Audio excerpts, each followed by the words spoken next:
Okay. So you hear this saying all the time, knowledge is power. And my question is, what happens when you know yourself unshakably? We often think about knowledge as like external to us, but what happens when we include our self-knowledge in this sentence of knowledge is power, right? I think about, why do we have to work so hard now? Why have I had to create an entire course on helping folks know themselves? It's because the systems that educated us, that conditioned us, that socialized us, they don't want us to know about the power that we hold. The power is inside of you. And if you knew it, recognized it, and practiced it on a daily basis, what would happen? The systems that are in power and keeping their power away from you, would no longer be so powerful if we all collectively reclaimed our power, okay?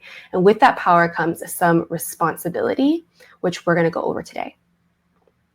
Okay, so we are going to practice self-inquiry as the method to knowing ourselves. And we are deepening our knowledge of ourselves in order to several things. This is how I see it. Number one, decondition ourselves from limiting narratives. Like I say, I'm always talking about those systems of power that have placed these constraints on us. Here in this class, I'm not going to go deeply into what limiting narratives are, but I did go deeper in my free workshop, Tell Better Stories. So some of you might have already gone through that class. If you haven't, it's available on my website. We talk a lot more about what limiting narratives are out there and how they become internalized and the harm that they're doing. But you also know this from your own lived experience, and we've touched on it a few times in this class. But we are now practicing self-knowing through self-inquiry in order to compost the unhelpful narratives that we carry, all of us carry, because we've been conditioned in these ways, right? We've been colonized in the systems that we came up in. But we get to compost that. We get to release the power, the hold of those limiting narratives while we do our work. And then we get to go on and actively refuse the limiting narratives that we're constantly bombarded with and exposed to. We become more impermeable by everything out there that is trying to box us in and keep us away from our own power. Okay. And when we do that, then we can step into the capacity to continuously share our wisdom in a very powerful way and continue to create those collective ripple effects that go out.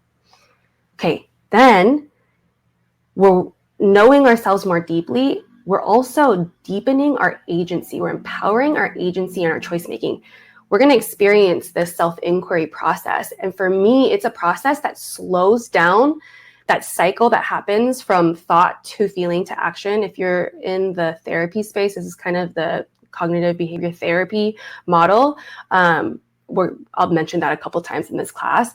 But when we're doing self-inquiry, we're noticing ourselves like, okay, this is what I was feeling. And then this is what made me want to take this action, right? When we slow down that process, we're making space for our own sovereign movement. And the movement might not always be an action. It might be moving towards a certain state, a state of pause, a state of rootedness, a state of connection versus the dysfunction that we've been kind of conditioned into, okay? So we become more choiceful people.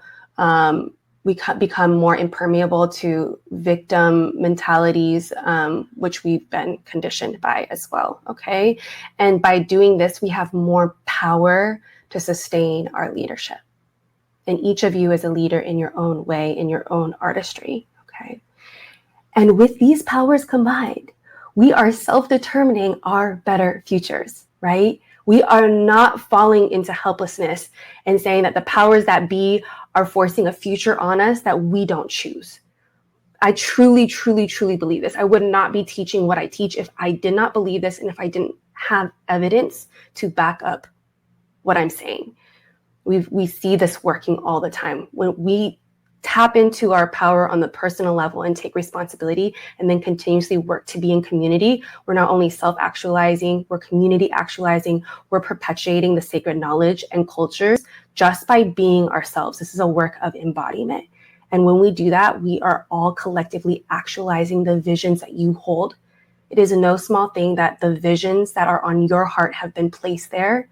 Now your work is to expand your capacity to deepen the skills and to embody the stories, the lesson, the wisdom that have been granted to you so that you can actualize these visions for all of our futures, okay?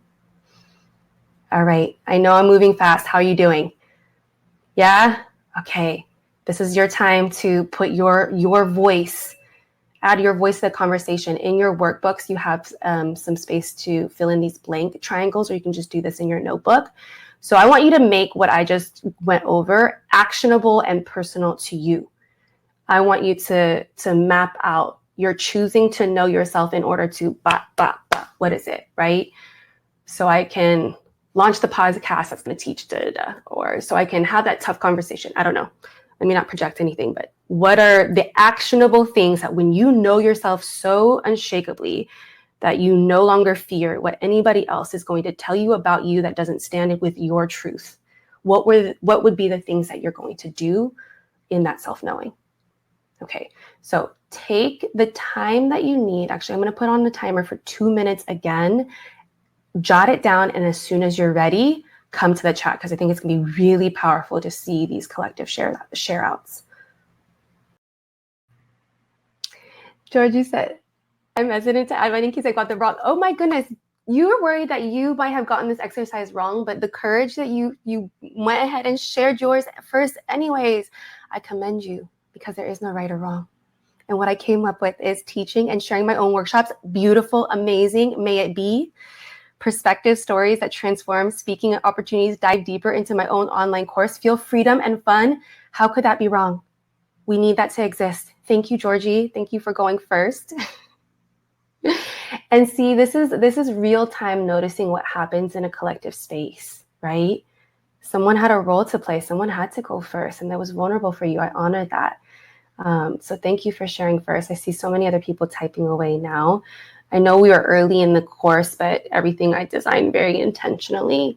I hope that in this moment, this cements you into your self-knowing a little bit more, that what came up for you on your heart was the right answer. It was the right answer for you, and it's also so helpful for all of us to see and witness that, because each of those intentions that you added your voice to, I believe that they need to happen, and they're for the betterment of the entire world.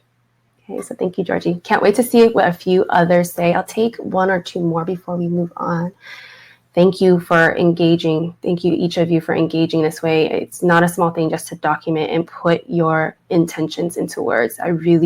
I know that when I do this, it makes it more real, more tangible, a closer pathway from thought to reality. Okay. Min said, I choose to know myself to confidently express my artistry, beautiful, to be a vocal advocate for human development, yes, to courageously fight and protect for what I value, compassion, community, and creativity, beautiful, amazing. Thank you for that voice. When we see and witness each other's intentions and voices, we are mosaicing our collective existence. And there's just so much connection and synchronicity with all the folks that are in this room. I feel it every single time I share this space with you. So I think it's really powerful for us to sit and witness one another's. Keep the shares coming. I appreciate the intentionality and the time that you're taking to put so much thought into this. So keep the shares coming. I'll read Kat's and then we'll move on, okay? Kat says, I choose to know myself to raise the frequency of love to end patterns of hurt, shame, pain in myself. Amazing. In my loved ones and in my community. So necessary. Facilitate a better, more life-giving, life-sustaining world. Yes, may it be. Break through any and all limiting beliefs to actualize my full potential as a light bearer and healer in this world. Beautiful, beautiful, life-giving words. Keep them coming, everybody else as well. Oh wait, I gotta say, Gabriella's too. She said, I choose to know myself to boldly step into my elderhood. Yes, so needed. I really am drawn to speaking about eldership so much. So thank you for acknowledging that. To reframe how we step into this phase of life and to write the 2 books. Yes, make it tangible. Guides, courses to be even more powerful in this time. Yes, may it be. I want to see each of your visions actualized.